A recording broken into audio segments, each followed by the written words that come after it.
ఆకాశంలో సగం అని చాలామంది మహిళల గురించి మాట్లాడేటప్పుడు మీకేమండి సగభాగం అని వాళ్ళని ఉబ్బేయడానికి చెప్పే మాట అది. మనం ప్రశ్నించుకోవాల్సింది ఏంటంటే, భూమి మీద ఎంత ఉన్నారు? ఆకాశంలో సగం సరే, భూమి మీద అవకాశాలు ఎంత ఉన్నారు అనేది ఇప్పుడు చర్చనీయాంశం. ఒకనొకప్పుడైతే ఇలాంటి చర్చ జరిగి ఉండేది కాదు.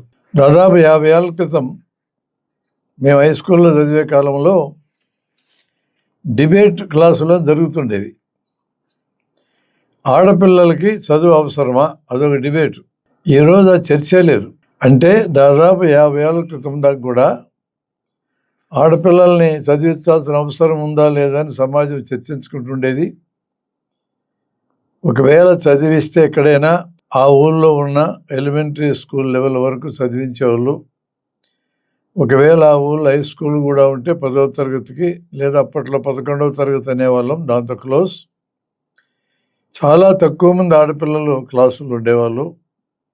మొత్తం 40 మంది పిల్లలు ఉంటే 4-5 ఉండేవాళ్ళు. కానీ 50 ఏళ్ళు గడిచిన తర్వాత ఈరోజు మెడికల్ కాలేజీకి వెళ్తే 170 నుంచి 80 మంది ఆడపిల్లలు ఉన్నారు. డిఎడ్ బిఎడ్ కాలేజీలకు వెళ్తే 80 నుంచి 90 అంతులు వాళ్ళే. మగపిల్లల మూలం బిక్కుమంటూ 10 మంది ఉంటారు.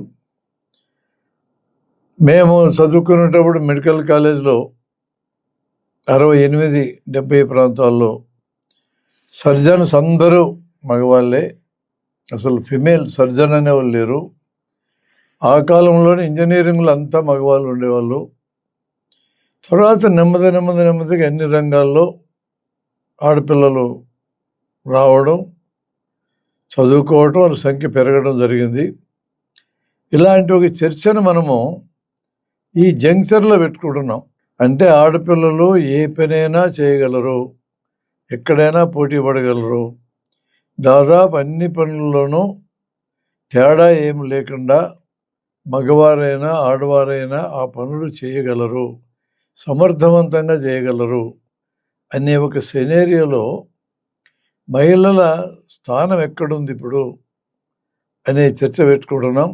ఒకవైపు అనేక అననుకూల పరిస్థితుల్లో, అనేక వ్యతిరేకతల్లో తమని తాము నిరూపించుకోవటానికి ఒక తీవ్రమైన పోరాటము, కసరత్తు మహిళలు చేస్తూ ఉన్న సినారియోలో, మరోవైపున శతాబ్దాల నుంచి మగవారి మనసుల్లో తిష్ట వేసుకున్న పురుషాధిక్య భావజాలం, ఈ ఫిజికల్ మార్పుని అంగీకరించకుండా రెసిస్ట్ చేస్తున్న సినారియోలో ఉన్నాం.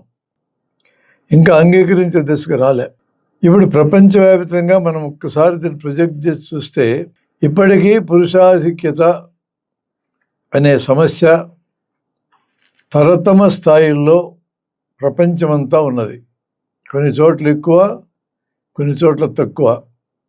అత్యంత అభివృద్ధి అయింది అని చెప్పగలిగే పాశ్చాత్య దేశాల్లో అక్కడ కూడా ఏదో మేరకి ఈ పురుషాధిక్యత అనేది పనిచేస్తూనే ఉంది. ఈ మధ్యనే హాలీవుడ్లో అడోలసెన్స్ అనే ఒక సినిమా తీశారు, 4 ఎపిసోడ్స్. అది అంటే ఆ సమాజంలో సమస్య తీయకుండా సినిమా తీయాలన్న ఆలోచన వాళ్ళకి రాదు కదా. అందులో పురుషాధిక్యత ఎలా పనిచేస్తుంది అనే దాన్ని చాలా చక్కగా వర్ణించారు. ఇదే సమస్యని దాదాపు 40-50 ఏళ్ల క్రితం అక్కినేని నాగేశ్వరరావు సుడిగుండాలనే పేరుతో సినిమా తీశాడు. డాక్టర్ చక్రవర్తి సినిమాకు వచ్చిన ప్రైజ్ మనీని సామాజిక ప్రయోజనం కలిగే సినిమా తీయాలని ఆదుర్తి సుబ్బారావు, నాగేశ్వరరావు గారు అనుకొని సుడిగుండాలు తీశారు. ఆయన జడ్జి పాత్ర వేస్తాడు.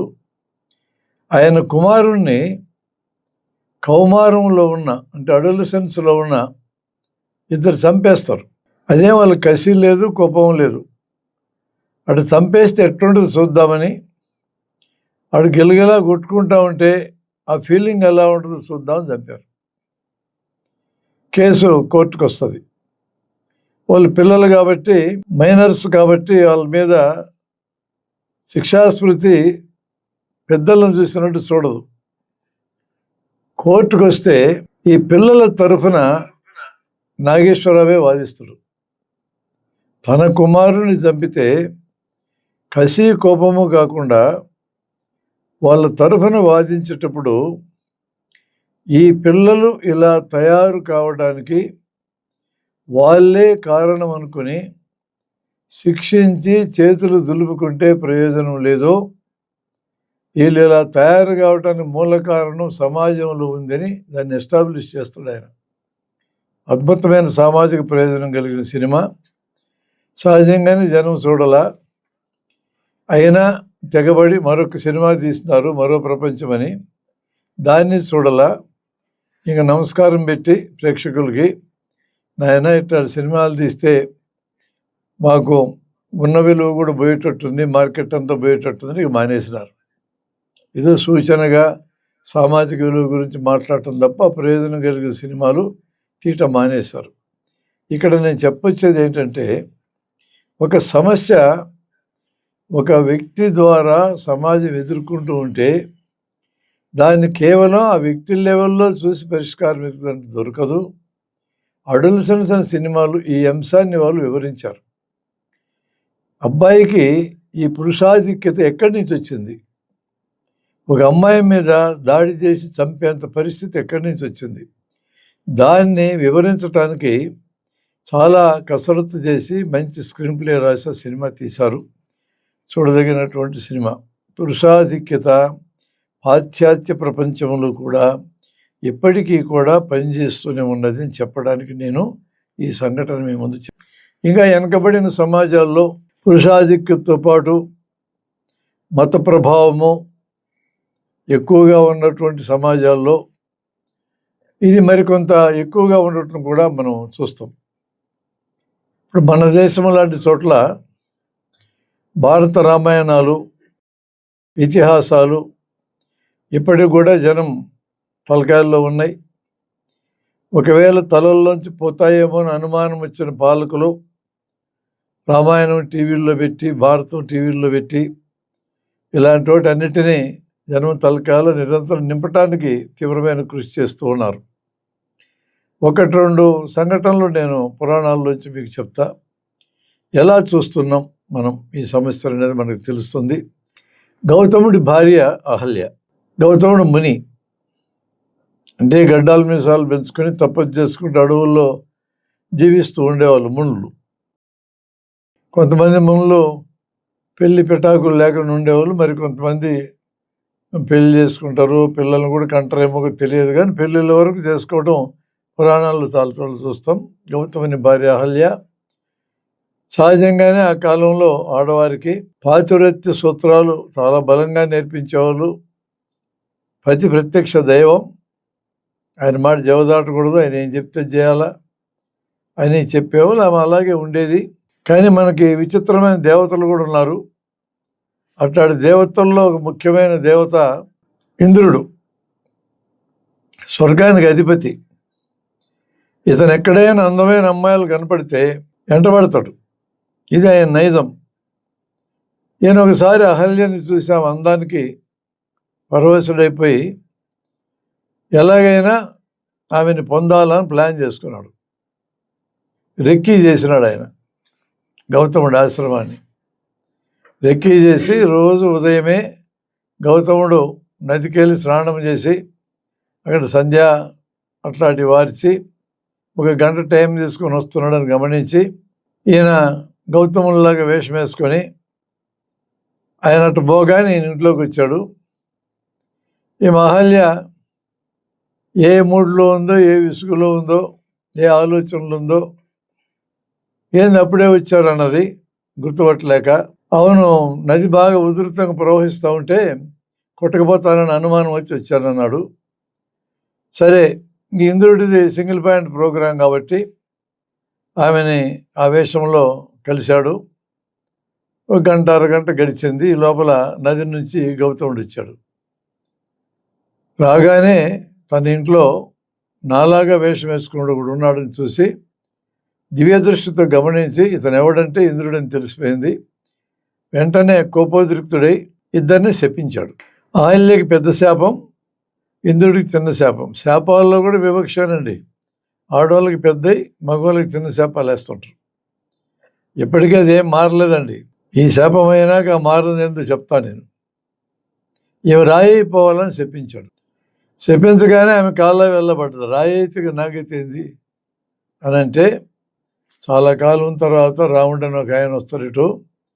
ఆయన కాలి బొటన వేలు తగిలితే అప్పుడు నువ్వు మనిషి అవుతావు అని. మళ్ళీ కాలి వేలే తగలాల, చేతి వేలు తగలకూడదు. మనం అక్కడ కూడా చూడండి జాగ్రత్తగా. మరి ఈ పెద్ద మనిషికి ఏం శాపం పెట్టాడు? నీ శరీరం ఎంత 1000 యోనులు దాకా స్త్రీ జనలాగా కనపడాలా అని చెప్పి శాపం పెట్టాడు. ఇతను కాళ్ళ వేళ పడ్డాడు. ఈ ముండులు చాలా గొప్పోళ్ళు, శాపాలు పెట్టేస్తారు, దండం పెట్టగానే మళ్ళీ విమోచనం కూడా చెప్పేస్తారు, తగ్గిస్తారు అన్నమాట. కింద కోట్లు శిక్ష చేస్తే పై కోట్లు రద్దు చేసినట్టు. సరే, నీకు ఏనుల్లా కనపడతాయి నీ శరీరం, పక్క వాళ్ళకి నెమలి పించాల్లా కనపడతాయని వరం ఇచ్చాడు ఆయన. ఈ నెమలి పించాల్లా కనపడితే ఆయనకేమింది ఇబ్బంది? ఈ రాయే నీమికే కదా కష్టం, ఆయనకేమి ఇబ్బంది? ఇదండి కథ. వివక్ష అనేది ఎన్ని రకాలుగా ఉంటుందో చూడండి. స్త్రీకి ఒక రకమైన శిక్ష, పురుషుడికి ఒక రకమైన శిక్ష. పాతివృత్యం ఆ పురుషుడికి ఉండదు, ఇంద్రుడు అనేటి ఆయనకి. ఈమెకు ఉండాల పాతివృత్యం. శాప విమోచన కూడా కాలు తగిలితేనే శాప విమోచన జరుగుతుంది.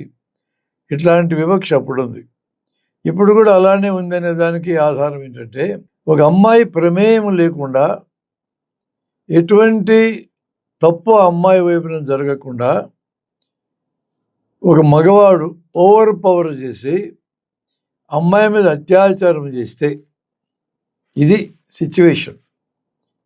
ఆ అమ్మాయిది ఏం తప్పండి? ఆ అమ్మాయి తప్పేం లేకుండా అరిటాకు ముళ్ళు మీద పడ్డా, ముళ్ళు అరిటాకు మీద పడ్డా అరిటాకే చినిగిపోతుంది. స్త్రీ ఆ విధంగా అరిటాకు లాంటిది, పురుషుడు ముళ్ళు లాంటి వాడు.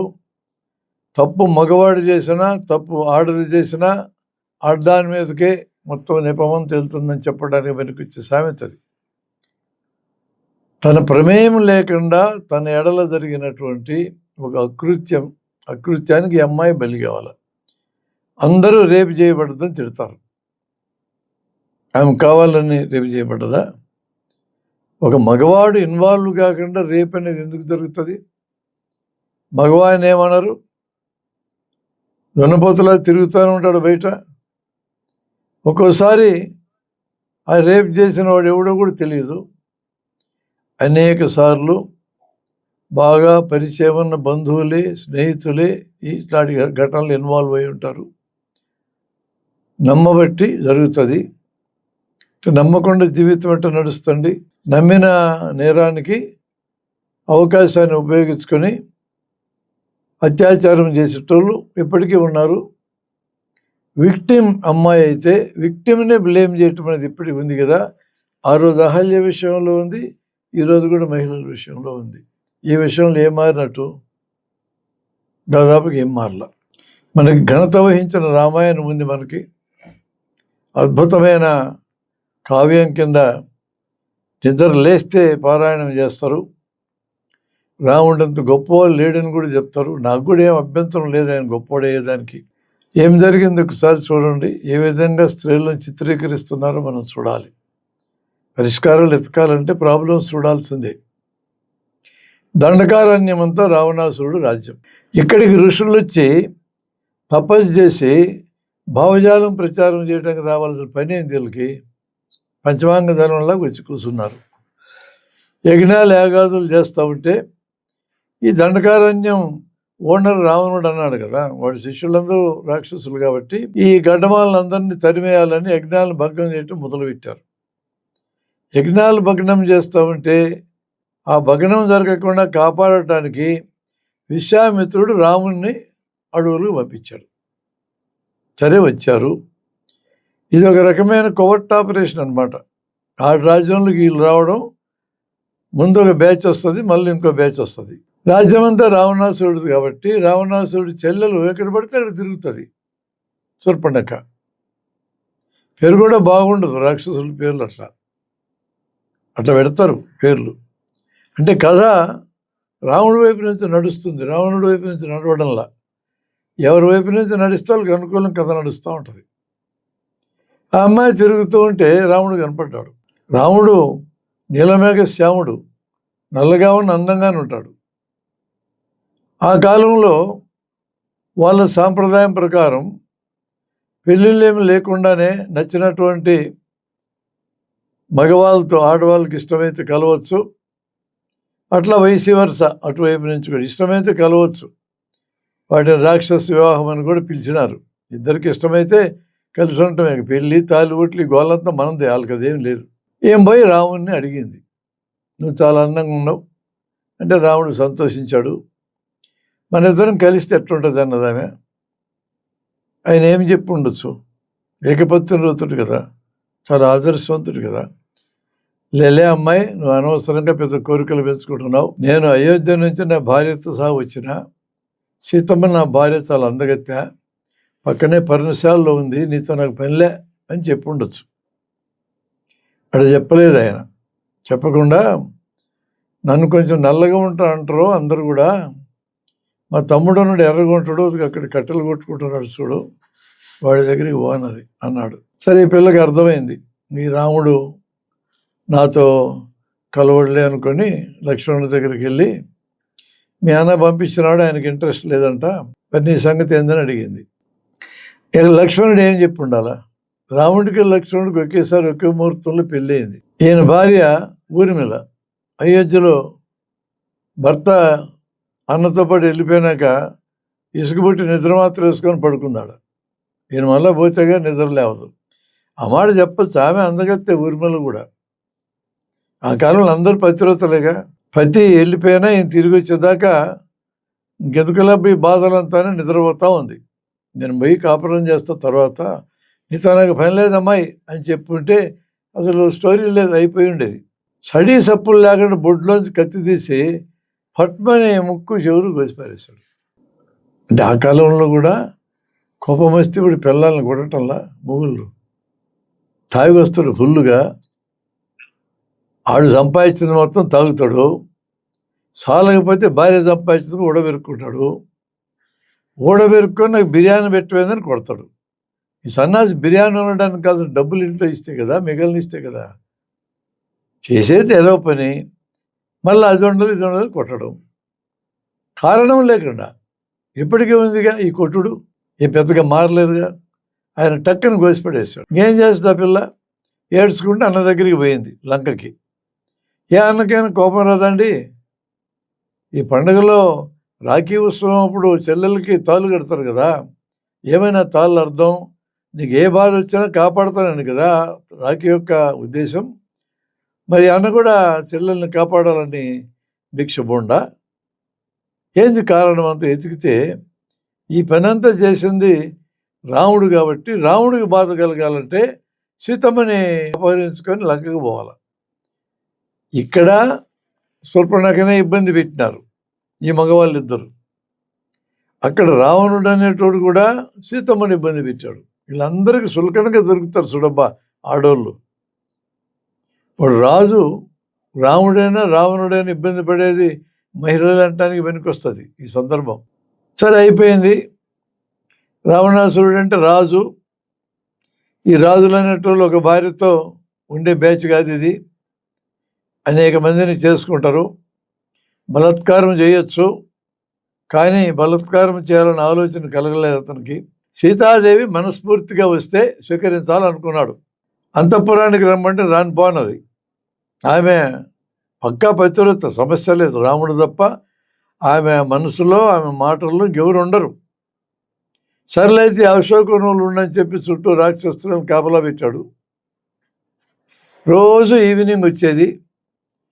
ఏడు ఈ చెట్ల కింద ఏముంటావు ఈ చలికి, అంతఃపురానికి రానడం, నేను రానుపో అనడం, వెళ్ళిపోవడం, అట్లా ఏడాది చేసినాడు. చాలా ఓపికే.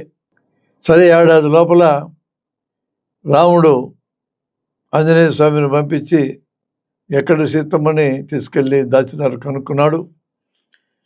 సుగ్రీవుడు వానర సైన్యాన్ని సమీకరించుకున్నాడు, లంక మీద దాడి చేశాడు, రావణాసురుణ్ణి బాణాలు వేసి పడేశాడు. ఇప్పుడు రాముడికి సడన్గా గుర్తొచ్చింది, ఎటు జయించినా కదా రావణాసురుని, నేను తిరిగి అయోధ్య పోయిన తర్వాత పరిపాలన చేయాలి కదా, అప్పటిదాకా భరతుడు నా చెప్పులు పెట్టుకొని పరిపాలన చేస్తున్నాడు కదా, ఈ రావణాసురుడు చాలా ఏళ్ళ నుంచి పరిపాలన చేస్తున్నాడు, పరిపాలనలో మెలకువలు ఏమన్నా చెప్తాడేమోనని అర్జెంటుగా లక్ష్మణుడిని పంపిస్తే, లక్ష్మణుడు రావణాసురుడి దగ్గరికి వెళ్ళి, వాడు అసలే మగతలో ఉన్నాడు బాణాలు వేయించుకొని, రావణ లే అంటే లేచినాడు. ఎవరైనా నువ్వు అంటే లక్ష్మణుడు అని, రాముడు తమ్ముడు ఆయనే, అవు అనే, మళ్ళీ ఎందుకు వచ్చినావు, ఇంకా పడవాలని వచ్చినావు ఆయనే, కాదు మా అన్న చాలా ఇంపార్టెంట్ పని మీద పంపించాడు నన్ను, నువ్వు చాలా కాలం రాజ్యం బ్రహ్మాండంగా పరిపాలిస్తున్నాడు లంకలో, మేము అయోధ్య పోయినాక పరిపాలించాలి కదా, చాలా ఏళ్ళు లేని మాకు కూడా ప్రాక్టీస్ లేకుండా పోయింది, కొంచెం ఆ మెలకువలు చెప్పబ్బా అని అన్నాడు. ఆడేం మనిషో క్లాస్ తీసుకోమంటే లటక్కని క్లాస్ తీసుకోవడం మొదలుపెట్టాడు, బాణాలు ఎత్తి సస్తాను కాసేపుడికి. అదంటే డెడికేషన్ అండి, క్లాసులు తీసుకున్నా గట్రా డెడికేషన్ ఉంటుంది. వెంటనే కూర్చోబెట్టి, చాలా ముఖ్యమైన విషయం చెప్తున్నా లక్ష్మణ, అసలు నేనే సీతమ్మని వెనక్కి పంపిద్దాం అనుకున్నా, ఈ లోపల మీరు తొందరపడి వచ్చి బాణాలు వేసి నా కొడుకుని చంపుతారు, మా తమ్ముడిని చంపుతారు, ఒక తమ్ముడినేమో లాక్కుంటారు, నా మీద బాణాలు ఇస్తారు, నేను ఎందుకు పంపించాలనుకున్నాను తెలుసా మీకు? సీతమ్మ ఇక్కడ లంకలో ఏం చేసింది అనుకుంటున్నావు? ఏం చేసింది అన్న లక్ష్మణుడు. సెంటర్ పెట్టిందయ్యా, అక్షరాస్యత సెంటర్ పెట్టింది ఇక్కడ, రాక్షసత్రాలను కాపలా పెడితే చదువు చెప్పడం మొదలు పెట్టింది వాళ్ళకి. అసలు జనానికి చదువు ఇస్తే రాజులు పరిపాలన చేయగలరా? మీరు కూడా జాగ్రత్తగా ఉండండి, ఈమెను తీసుకెళ్ళినాక అయోధ్యలో కూడా అక్షరాస్యత సెంటర్లో పెడుతుంది, ఒళ్ళు దగ్గర పెట్టుకోవడానికి వార్నింగ్ ఇచ్చాడు, టక్కున తలకాయ వాల్చేసి బకెట్ దన్నేశాడు. ఈ విషయం అన్నకి చెప్పాడు వచ్చి. అన్న అంత దూరంలో సీతమ్మ నిలబడి పిలుస్తాడేమో పోదామని చూస్తూ ఉంటే, ఎంతకీ పిలవకుండా గుర్రుగా చూస్తున్నాడు. చివరికి ఆమె తెగించి ఎంతకీ పిలవడంలో ఏం దెబ్బైన ఆలోచన అని వచ్చింది ఈయన దగ్గరికి. వస్తే ముఖం అటు పక్కకు పెట్టి, నేను నీకోసం యుద్ధం చేయలా, నా మర్యాద కోసం, నా గౌరవం కోసం చేసిన అని మాట్లాడా. హతాశురాలైపోయింది సీతమ్మ. తను బతికేదే రాముడి కోసం, పైగా ఏకపతివ్రతుడు, తను గొప్ప పతివ్రతల కథలన్నీ చెప్పి నసాలాలకు ఎక్కింది ఆమెకి. ఏంది ఇట్లా మాట్లాడుతుంది పెద్ద మనిషి అనుకున్నాక, మరి నేనేం చేస్తే నన్ను నమ్ముతావు అని అన్నది. సంవత్సరం రావణాసురుడు పట్టుకెళ్తే నువ్వు ఇంకా పతివ్రతగానే ఉన్నావంటే నేను నమ్మాలా అన్నాడు. ఏం చెప్తే నమ్ముతావు స్వామి చెప్పన్నది ఆమె. అరే కట్టెలు పట్టరాని రా, నిప్పెట్టండి, ఈ నిప్పులను దూకాలా, కాల్కండ బయటికి రావాలా, అప్పుడు నేను నమ్ముతా అన్నాడు. మహాప్రతివ్రత, మహాసాధ్వి, అగ్నిదేవుడి నుంచి వరం పొందినామే కాబట్టి నిప్పులు మంట పెడితే లోపలికి పోయి ఒక్క రవ్వంతా కూడా కాలకుండా బయటకు వచ్చింది. ఇప్పటికి కూడా అదే ప్రాక్టీస్ చేస్తారు మన మగోళ్ళు. కట్నం ఎక్కువ తేకపోతే అగ్గిపెట్ట ఇళ్ళే కొని, కృష్ణాలు కూడా 1 లీటర్ కొని భార్య మీద వేసి, పతివ్రత కాబట్టి సీతమ్మ నిప్పుల్లోంచి బయటకు వచ్చింది, నువ్వు రా అని కాలబెడతారు. అప్పుడు నేర్చుకుని వృధా పోలే ప్రాక్టీస్ చేస్తున్నారు ఇప్పుడు కొంతమంది మగవాళ్ళు. పైగా దాన్ని యాక్సిడెంట్ కింద క్రియేట్ చేస్తారు. నిప్పి ఇళ్ళే పెట్టి కాపాడినట్టు నటించి చేతులు కొంచెం కాల్చుకుంటారు. ఈ అమ్మాయిని హాస్పిటల్లో చేర్పిస్తే ఏం చెప్పాలా? నమ్ముగుడే కాలబెట్టాలని చెప్పాలా? చెప్పదామే, పతివ్రత చెప్పదు. బిడ్డలు ఉన్నారుగా, నేనెటు చచ్చిపోతా, నన్ను చంపిండు నా మొగుడు అంటే ఆయన జైల్లో పెడితే బిడ్డలను ఎవరు కాపాడాలా? అంత మంచి ప్రభుత్వాలు ఏం లేవు ఇక్కడ. మొగుడు పిల్లల్ని చచ్చిపోతే పిల్లల్ని కాపాడే ప్రభుత్వాలు ఏం లేవు. ఎవడికి సమస్య వస్తే వాడే పరిష్కరించుకోవాలనే ప్రభుత్వాలే ఉన్నాయి ఇక్కడ. కాబట్టి ఆ పతివ్రత ఏం చేస్తుంటే, నా భర్త చంపాడని చెప్పదు, పొరపాటున యాక్సిడెంట్లు కాలిపోయిందని చెప్తుంది. ఎప్పుడు నేర్చుకుంటారమ్మా మీరు నేర్చుకోవడానికి ప్రభుత్వం అడ్డం ఉంది కదా, నేర్చుకోనికుండా. అంటే అప్పుడు నేర్చుకున్నారు మహానుభావుడు రాముల వారి నుంచి. భార్యల యొక్క శీలాన్ని శంకిస్తే ఆ శీలం సరిగా ఉందో లేదో తెలుసుకోవడానికి నిప్పుల్లో పంపించి బయటకు వస్తారో లేదు చూడటం అనేది ప్రాక్టీస్ చేయటం. మహానుభావుడు రామరాజ్యం రావాలనుకుంటున్నాం, ఆ మహానుభావుడు నుంచి మన వాళ్ళు నేర్చుకున్నారు, మన మగవాళ్ళు. బయటకు వచ్చింది కదా, ఇంక ప్రాబ్లం సాల్వ్డ్, ఇంకేం సమస్య ఉండకూడదు. అక్కడ పుష్పక విమానం ఉంది, ఎంతమంది ఎక్కిన ఒకరికి ఖాళీ ఉంటుంది. ఎక్కి మొత్తం అయోధ్యకి వెళ్ళిపోయినారు బ్యాచ్ అంతా. అయోధ్యకి వెళ్ళినాక ఇక సీతమ్మని అద్భుతంగా చూసుకోవాలి రాముడు అనే మనం అందరం ఎక్స్పెక్ట్ చేశాం. దేశంలో ప్రజలందరూ ఏమనుకుంటారో చూడడానికి వేగులు గూఢచారులను పంపిస్తారు రాజులు. అలా తిరుగుతూ ఉంటే ఒక గూఢచారి ఒక డైలాగ్ విన్నాడు, భార్యను వదిలేసిన ఒక భర్త డైలాగ్ అది. రాముడు కాబట్టి సంవత్సరం భార్యను ఎవడో తీసుకుపోతే తెచ్చి ఏలుకుంటున్నాడు, కానీ నేను ఏలుకుంటానా?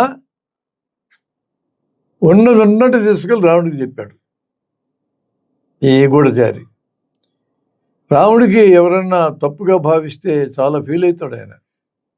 నా గురించి ఇట్లా అంటున్నారు, రామరాజ్యాన్ని నిర్మించి ప్రజలకందరికీ మేలు చేస్తూ ఉంటే ఎలా అంటున్నారు ఎదురు అనిపించి బాగా స్వచ్ఛాయించి ఆయన సొంత నిర్ణయాలు తీసుకెళ్ళండి. వశిష్ఠ మహర్షి ఇట్లాంటి వాళ్ళందరినీ సమావేశం పెట్టి ఇలాంటి మాటలు అంటున్నారు గురువా, జనమందరు నన్ను, రాజుని ఇలా అనుకునేటట్లయితే చాలా ప్రమాదం కదా, చులకన భావం ఏర్పడుతుంది కదా, ఏం చేయమంటారు అని సలహా అడిగి ఆ సలహాలన్నింటినీ తీసుకొని ఫైనల్గా నిర్ణయం తీసుకొని సీతమ్మను వదిలేయాలని నిర్ణయించుకున్నాడు. ఆమె ఎప్పుడో గర్భిణీగా ఉన్నప్పుడు అడవులను చూడాలా, జంతువులను చూడాలా, పక్షులను చూడాలని కోరిక వెలిబుచ్చింది. లక్ష్మణుడు సీతమ్మ దగ్గరికి వెళ్ళి, వదినా నువ్వు అప్పుడు అడవులు చూడాలన్నావు కదా, రథం ఎక్కు పోదామని చెప్పి ఎక్కించుకొని పోయి అడవి మధ్యకి తీసుకెళ్ళి దించి, నేను ఇంక పోతున్నాను వదినానే. అదేందో ఎట్లాంటివని అన్న చెప్పినా నేను వదిలేసి రమ్మని అన్నాడు. అప్పుడు చెప్పాడు సావు కబురు. ఆయన మహానుభావుడు వాల్మీకి ఉన్నాడు కాబట్టి అక్కడ ఆ మహర్షి ఆశ్రమంలో ఇక ఆశ్రమం దొరికింది. కాన్పు నొప్పులు వచ్చినాయి, ముని పుత్రుల్ని ఉపయోగించుకొని ఆమె కాన్పు చేస్తారు. 2 12 బిడ్డలు పెట్టినారు, లవుడు కుశుడు. ఆ ముని లేకపోతే ఏమై ఉండేది పాపం. ఆమె అన్యాయం కదండి. భార్య మీద అనుమానం వస్తే వదిలేస్తారా? ఇది సంధియుగంలో ఉన్నాం. ఇటు వదిలేస్తే ఆడపిల్లలు ఒప్పుకోవాల్సిందినా? ఒప్పుకోరు. అనుమానం వస్తేనే వదిలేస్తామంటే ఎట్లా ఒప్పుకుంటారు? 12 ఏళ్ళు పెంచింది ఆమె, అన్ని విద్యలు నేర్పించింది. ఆ విలు విద్య లాంటివి వాడలేదు, కానీ రాముడంత విలు విద్య సంపత్తి కలిగిన ఆమె. అవసరమైతే వాడు ఉండేది. తెలుసుగా కృష్ణుడి విషయంలో సత్యభామ కూడా కృష్ణుడి కింద పడితే ఏమే వేసింది బాణాలు. ఆడపిల్లలను అద్భుతంగా నేర్చుకుంటారు. మన రుద్రమదేవి నేర్చుకోలే, ఝాన్సీ లక్ష్మీబాయి నేర్చుకోలేదా? ఏం తక్కువ కాదు వాళ్ళు. ఫైనల్గా పెంచినాక పిల్లలు పెద్దయి దేశాటన చేసేటప్పుడు రాముడు వదిలిన అశ్వాన్ని పట్టుకున్నారు. ఎవర్రా పిల్లలు పట్టుకున్నారు పట్రా అంటే, రాముడి గురించి పాడుతున్నారు వాళ్ళు, మీరెవర్రా అంటే సీతమ్మ కొడుకులం మేము అని గర్వంగా చెప్పారు. అప్పుడు ఆయనకి గతమంతా గుర్తొచ్చి, ఎక్కడుంది ఆమె అంటే అడవిలో ఉందని చెప్పారు. తీసుకురమ్మని చెప్తే వచ్చిందామె, మహాతల్లి. రాముడు గారు ఏం ప్రపోజ్ చేశారు, రా సీత నా పక్కన కూర్చో అని అన్నాడు.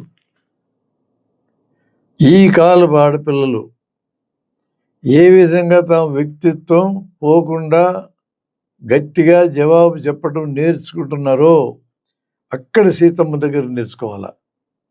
రామా, ఇన్నేళ్ళకు గుర్తొచ్చినానా? పిల్లలు పెద్దయ్యారు, మగపిల్లలు నీ పిల్లలే. పిల్లలు నాకు ఇవ్వ నువ్వు. ఇప్పటికీ భారతదేశంలో దిక్కుమాల చట్టం ఉంది, 5 ఏళ్ళ దాకా పిల్లల్ని పెంచాలా, 5 ఏళ్ళు తరుణ అయినాక భర్తకి పిల్లలు చెందుతారట. కన్నాం పోయింది, 10 నెలలు మోసినాం పోయింది, 10 నెలలు పాలిచ్చి పెంచినాం పోయింది. తమ శరీరంలోకి భాగం కింద రక్తం ఇచ్చి పెంచినటువంటి స్త్రీ లేచిపోయింది. ఈయనకి హక్కు వస్తుంది భర్తకి. ఇప్పటికి ఉంది దిక్కుమాల చట్టం. ఆలోచించాలా. బిడ్డ మీద ప్రేమ ఉంటే, బిడ్డకి ఊహ తెలిస్తే నా తల్లి దగ్గర ఉంటానంటే తల్లి దగ్గర ఉండాలా, తండ్రి దగ్గరికి పోతాడు తండ్రి దగ్గర పోవాలి, అంతే. బిడ్డగా ఛాయిస్ ఇవ్వాలి తప్ప 5 ఏళ్ళు దాటినాక తండ్రి ఆస్తి గారీలు. 12 ఏళ్ళు పెంచిన ఈ పిల్లలిద్దరు నీ ఆస్తి కింద మారిపోతున్నారు అన్నదామె. నీకు సిగ్గు లేకపోతే నాకన్నా సిగ్గు ఉండాలి కదా. ఒకసారి అవమానించినావు నిప్పుల్లో దూకిచ్చి, మళ్ళీ అవమానించినావు అడవుల్లోకి పంపించి, నీ పక్కన నేను కూర్చోవటమా? క్వశ్చన్ లేదు. తల్లి భూదేవి అని తల్లిని ప్రార్థించింది.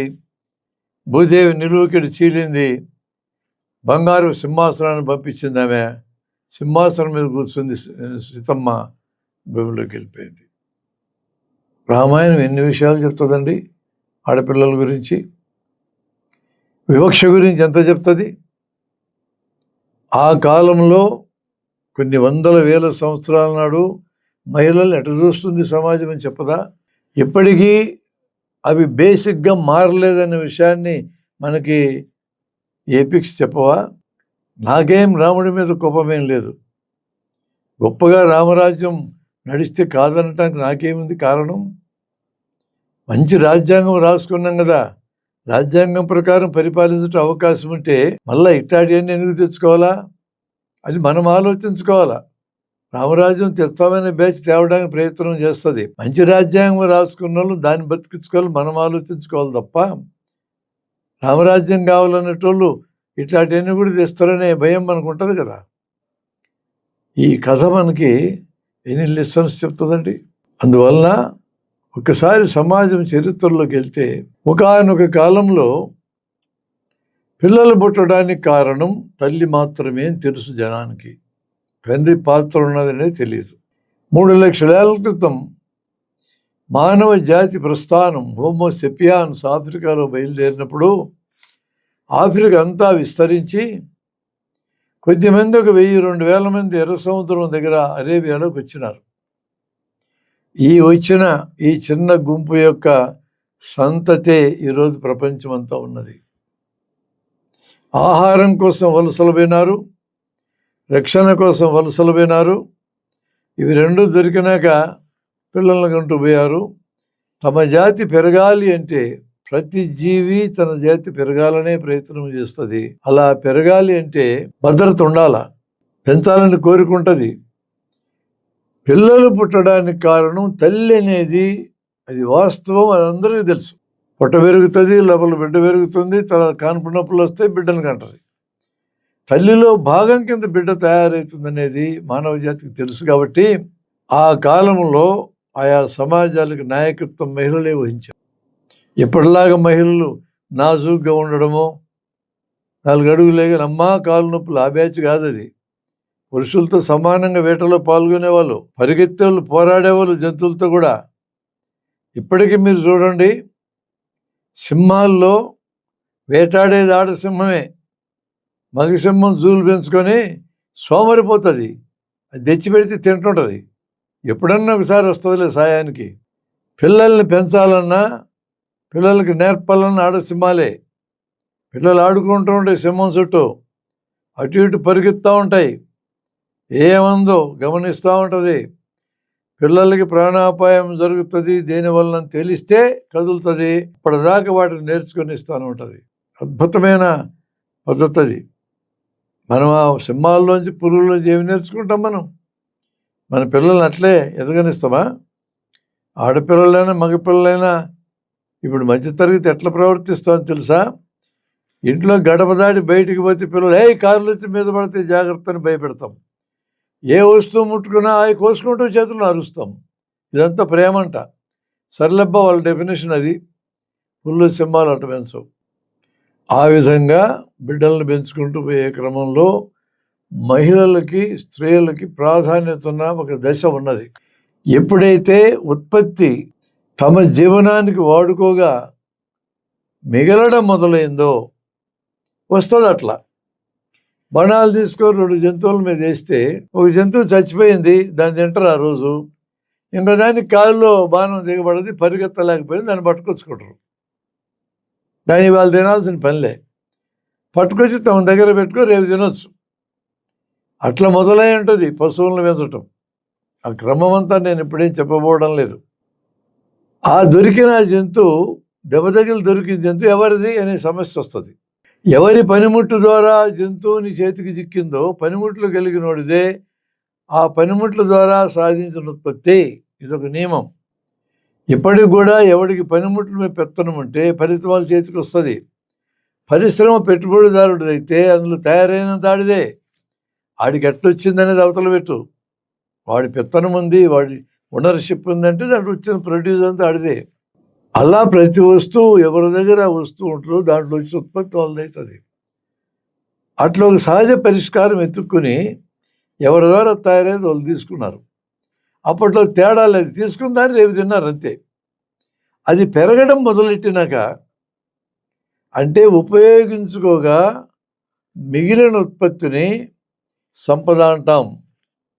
సంపద అన్న తర్వాత అది మనిషికి పనికొచ్చేదే కాబట్టి దాని ఓనర్షిప్ ఎవరిదని చర్చ వస్తుంది. సంపదకి ఓనర్షిప్ వచ్చినాక ఇక్కడ నుంచి పురుషాధిక్యత స్టార్ట్ అవుతుంది.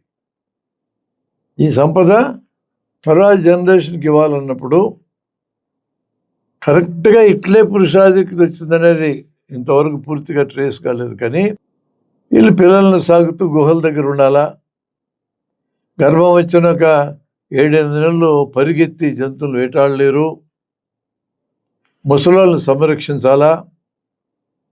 ఇవన్నీ అద్భుతమైన కార్యక్రమాలు. ఆ రోజున పిల్లల్ని సంరక్షించటం, ముసలాళ్ళని సంరక్షించటం అంతటి గౌరవం పొందిన ఆ కాలంలో గర్భవతిగా ఉన్న తల్లి, పాలిస్తున్న తల్లికి చాలా గౌరవం ఉన్న కాలం ఉంది.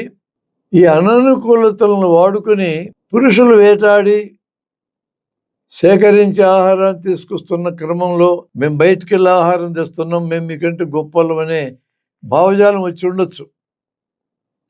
ఇలాంటి కొన్ని రకాల థియరీలు ఉంటాయి. ఏమైనా మొత్తం మీద నెమ్మదిగా పురుషుల చేతుల్లో పోయినాక సంపద కూడా నెక్స్ట్ జనరేషన్కి ఇవ్వాల్సిన అవసరం వచ్చినాక నా బిడ్డలకి అది చెందాలనుకున్నప్పుడు నా స్త్రీ నేను కలవాలా, మా కలిసిన పిల్లలు మా సంతానం, మా ఆస్తిలకే రావాలా.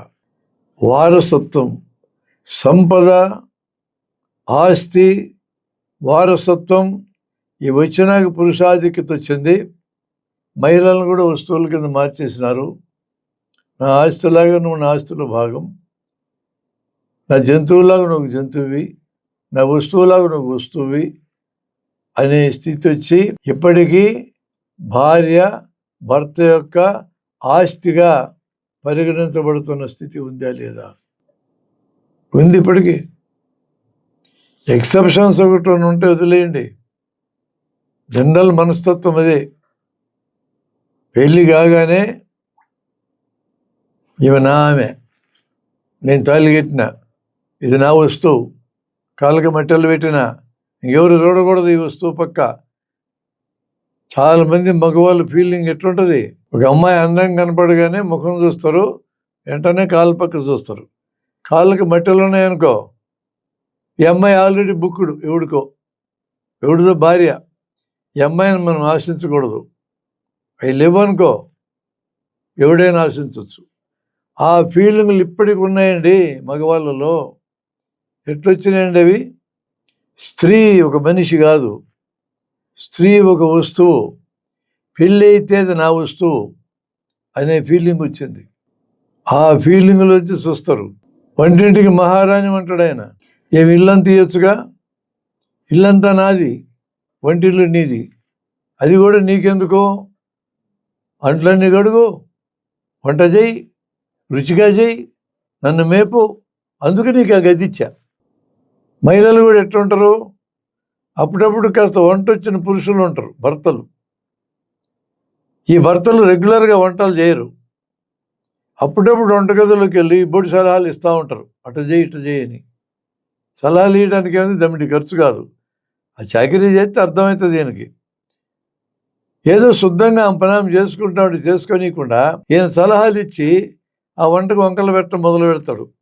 అప్పుడు ఆమెకి ఏమనిపిస్తుందంటే, ఈ పెద్ద మనిషి వంటగదిలోకి కూడా వచ్చి ఇక్కడ కూడా నాకు స్థానం లేకుండా తరిమేటట్టున్నాడు, అందుకని ఆయన ఎగతాళి చేసి, టీచ్ చేసి, ర్యాగింగ్ చేసి వంటగదిలో తరిమేస్తుంది. ఆడికి కూడా కావాల్సింది అదే.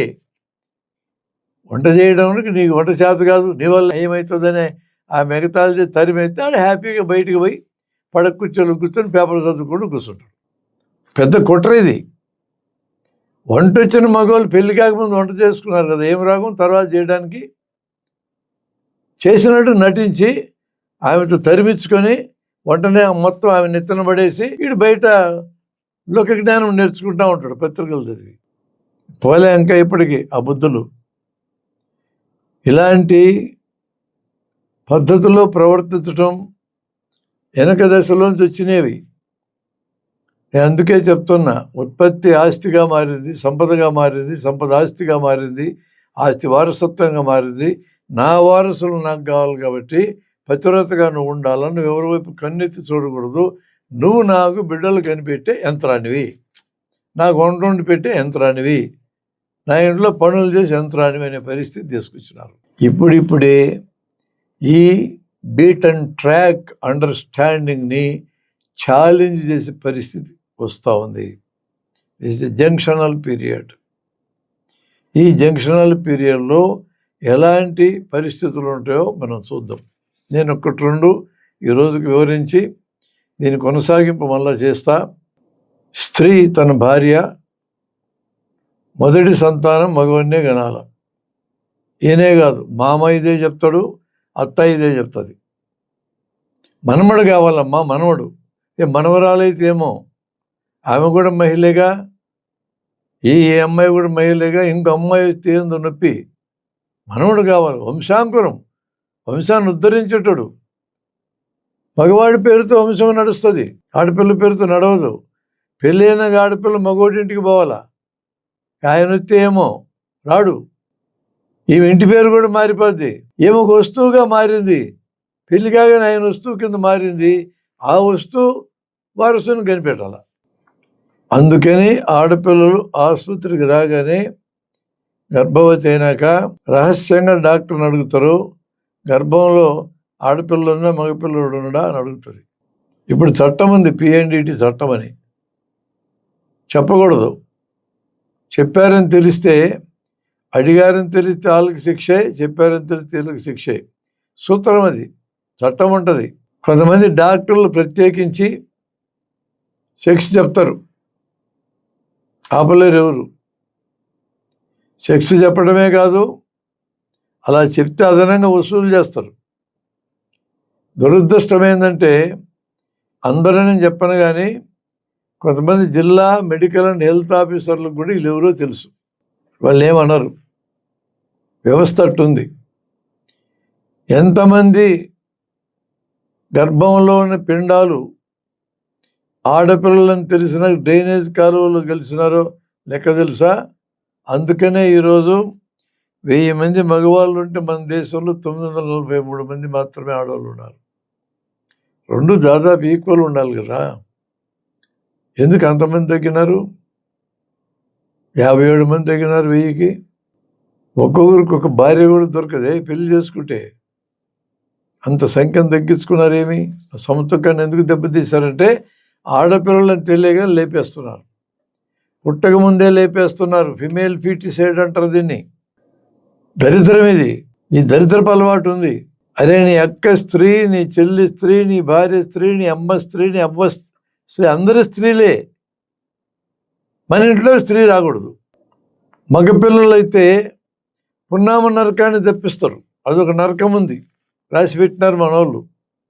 అది తప్పించాలంటే పురుషుడే, కుడికే పుట్టాల. అర్థమవుతుంది. ఈ మధ్యనే ముసలోళ్ళై దిక్కులేని పరిస్థితులు అమ్మ నాన్నలు ఉంటే వీడికి అన్నం పెట్టేది కూతుళ్ళే, కొడుకులు కాదు. కొడుకులు ఎగిరిపోతారు అమెరికాకో, కెనడాకో, ఆస్ట్రేలియాకో. అక్కడి నుంచి స్కైప్లో మాట్లాడతారు, వాట్సాప్లో మాట్లాడతారు. నువ్వు సస్తావని తెలిసినా చచ్చిపోతే ఫ్రీజర్ బాక్స్లో పెట్టమంటారు. కొంచెం కనికరం ఉండేది ఆడపిల్లలకి. కారణం ఏంటంటే, ఓ బిడ్డను మోసింది, ఓ బిడ్డను కన్నది, 10 నెలలు పాలిచ్చి పెంచింది. ఆ మాతృత్వం అద్భుతమైన అనుభవం. అలాంటి అనుభవం కలిగిన స్త్రీకి ఉన్నంత ప్రేమ పిల్లలు పుట్టడంలో ఒక్క కణాన్ని ఇచ్చిన పురుషుడికి అంత ప్రేమ ఉంటుందని చెప్పలేం. తండ్రులు మంచి తండ్రులు లేరని చెప్పడం నా ఉద్దేశం కాదు, కానీ సహజమైన పద్ధతిలో ఎముకున్నంత అటాచ్మెంటు వీరికి ఉండదు. అది దాంట్లో ఉన్న సమస్య. ఈ అమ్మాయికి మగపిల్లవాడు పుట్టాడని చెప్పగానే, సిజేరియన్ ఆపరేషన్ లాంటివి చేసినప్పుడు మగబిడ్డని చెప్పగానే కళ్ళు మతాబుల్లా వెలుగుతాయి. ఆడపిల్ల అనగానే ముఖం ముడుచుకుపోతుంది. కారణం ఏంటంటే, ఆడపిల్ల పుట్టడానికి కారణము తల్లే అని భర్త నమ్ముతున్నాడు, మామ నమ్ముతున్నాడు, అత్త నమ్ముతుంది, సమాజం అంతా నమ్ముతుంది. కాబట్టి ఈమె గర్భసంచిలోంచి ఆడబిడ్డని బయటికి తీస్తే డాక్టరు ఈమె కారణం అనుకుని అందరూ తిడతారని భయపడి అమ్మాయి ఏడుస్తుంది. ఇప్పుడు ఒకసారి సైన్స్ మాట్లాడుకుందాం. పురుషుడి నుంచి ఒక కణము, స్త్రీ నుంచి ఒక కణము వస్తాయి. ఈ రెండు కణాలు కలిసి జైగోట్ తయారవుతుంది. పురుషుడి కణాల్లో న్యూక్లియస్లో 23 జతలు క్రోమోజోముల్లో చివరి జతని XY క్రోమోజోమ్ అంటారు. స్త్రీ యొక్క కణాలలో న్యూక్లియస్లో ఉండి 23 జతల క్రోమోజోముల్లో చివరి జత XX అంటారు.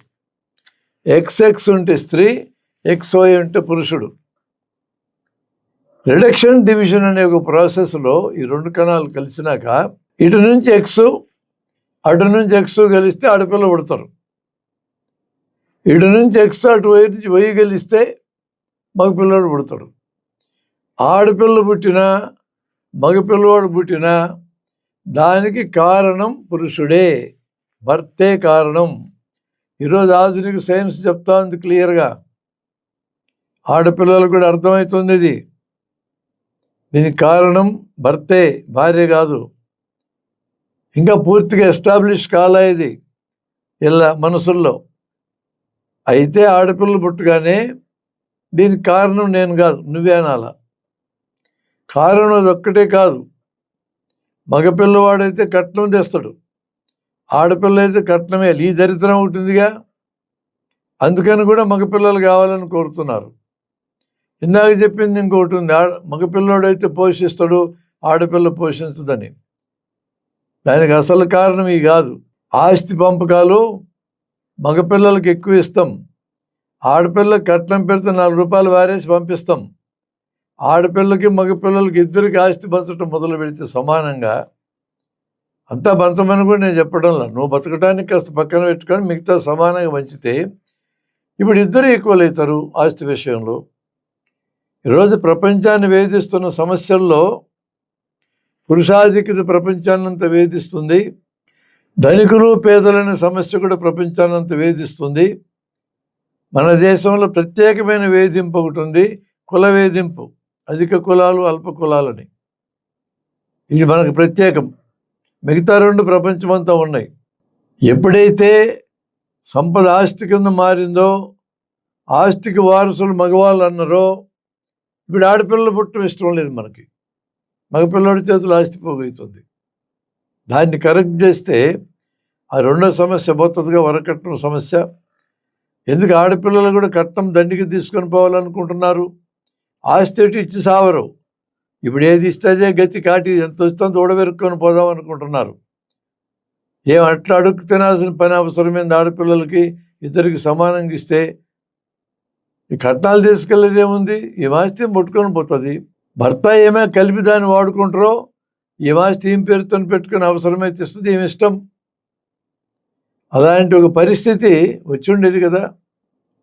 ఆ విధంగా కొన్ని సమస్యల్ని సైన్స్ బ్యాక్గ్రౌండ్తో మనం వివరించడానికి వీలవుతుంది. సమాజంలో సైన్స్కి, చట్టానికి, మోరల్ నీతి అంటే రిలీజన్కి తగాదా వస్తే ఫైనల్గా సైన్స్ సెటిల్ చేయాలా? కొన్ని ఉదాహరణలు ఉన్నాయి అట్లా. ఒక ఉదాహరణ చెప్తా నేను. గర్భంలో పెరుగుతున్న బిడ్డకి అధికారి ఎవరు? ఆ బిడ్డ పెరగడానికి తండ్రి నుంచి కణం వచ్చినప్పటికీ కూడా తండ్రి పాత్ర చాలా చిన్నది. 10 నెలలు మోసే పాత్ర తల్లిదే, పాలిచ్చి పెంచే పాత్ర తల్లిదే. కాబట్టి తన శరీరంలో భాగం కింద పెరుగుతున్న ఒక గర్భం తనకు అక్కర్లేదనుకుంటే వదిలించుకునే హక్కు అమ్మాయికి ఉంది. సైన్స్ చెప్తుంది. ఆ అమ్మాయి గుండె జబ్బు ఉంది, ఈ గర్భం పెరిగితే ఆమెకు ప్రమాదం జరుగుతుంది, వదిలించుకోవాలనుకుంటే వదిలించుకోవచ్చు. ఆ అమ్మాయి అత్యాచారానికి గురైంది, గర్భం వచ్చింది. అత్యాచారానికి గురి కావటమే ఒక అన్యాయం. ఆడుతో పనికిమాలోడు, వాడి పిండాన్ని ఏమెందుకు పెంచాలా? పెంచనక్కర్లా. నాకు వద్దు గర్భం అంటే. అమ్మాయి హక్కు ఉంది, వదిలించుకునే హక్కు, సహజమైన హక్కు ఇది. నీ చట్టాలు ఎడ తగలబడితే తగలబడినేయండి. ఈ సహజమైన హక్కుకి అనుగుణంగా చట్టాలు మారాల. రోమన్ క్యాథలిక్ సమాజాల్లో ట్యుబెక్టమీలు ఒప్పుకోరు, అబార్షన్ కూడా ఒప్పుకోరు. ఈరోజు రోమన్ క్యాథలిక్లు కూడా అన్వాంటెడ్ చైల్డ్ అయితే అబార్షన్ చేయించుకుంటున్నారు. జనాభా విపరీతంగా పెరుగుద్ది అనుకుంటే ట్యుబెక్టమీలు చేయించుకుంటున్నారు. మతము సైన్స్కి అనుగుణంగా మారిందా లేదా? మన దేశంలో మెడికల్ టెర్మినేషన్ ఆఫ్ ప్రెగ్నెన్సీ అనే చట్టం వచ్చింది. గర్భస్థ పిండం తల్లికి ప్రమాదం అనిపిస్తే వదిలించుకునే హక్కు తల్లికి ఉంది. ఈ అబార్షన్స్ అనే వాటిని అంగీకరించినందువలన, కాకపోతే క్వాలిఫైడ్ పీపుల్తో చేయించుకోవాలా, ప్రమాదం లేకుండా ఒప్పుకున్నాం. అది వచ్చినందువలన జనాభా తగ్గడానికి దారితీస్తుంది. లేకపోతే ఆల్ అన్వాంటెడ్ ప్రెగ్నెన్సీస్ పిల్లలుగా మారిపోయి ఉండేవాళ్ళు. ప్రపంచంలో ఈరోజు అభివృద్ధి అయిన సమాజాలలో ఫెర్టిలిటీ రేట్ 7.8 ఉంది. ఫెర్టిలిటీ రేట్ అంటే ఒక భార్యాభర్త కలిసి ఎంతమంది పిల్లల్ని కంటారు అని తమ జీవితకాలంలో. 0.8 అంటే 0.8 మనుషులను కంటారని కాదు. 10 మంది భార్యలు 10 మంది భర్తలు కలిసి 8 మంది పిల్లల్ని కంటారని అర్థం. ఆంధ్రలో ఇప్పుడు ఫెర్టిలిటీ రేట్ 1.5.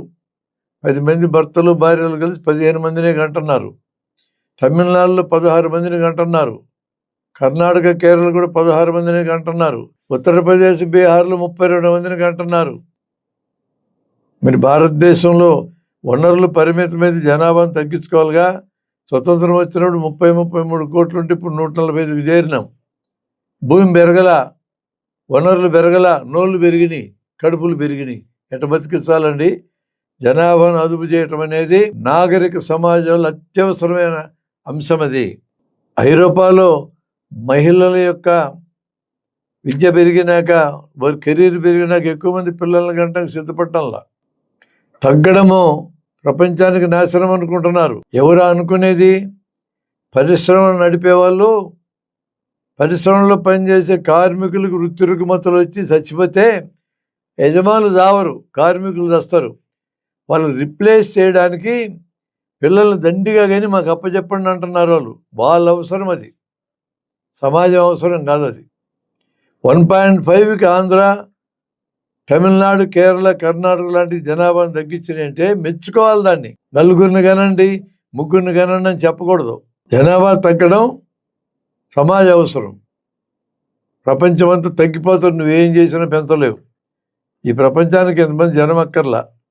చచ్చిపోయాలు చచ్చిపోతారు, కొత్తగా పుట్టిస్తూ తగ్గితే పరిష్కారం అయింది. దేవుని చంపక్కర్లేదు మనం. అప్పటికి చంపేస్తున్నారు యుద్ధాలు చేసి, అది అట్టు ఉంచండి. సైన్స్కి మతానికి రాజ్యానికి ఘర్షణ వస్తే సైన్స్ నెగ్గాలి.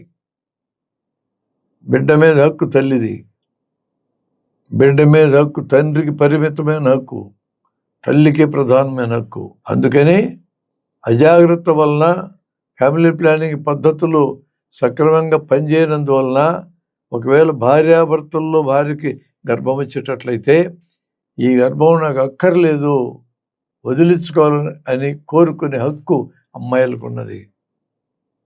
ఈ పద్ధతిలో మనం ఈ అంశాలన్నిటి చూడాలా.